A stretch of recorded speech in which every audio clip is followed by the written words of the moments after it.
PSM Makassar melawan tuan rumah Persija Jakarta di Stadion Patriot Candrabaga bisa dihadiri supporter Rabu 25 Januari 2023 sore.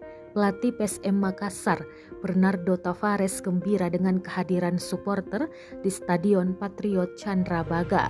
Dia prediksi stadion akan full.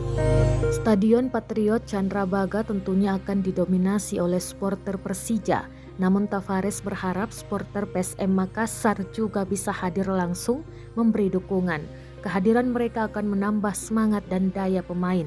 Terpenting bagi Tavares, semua elemen saling menghormati satu sama lain di pertandingan, terutama supporter.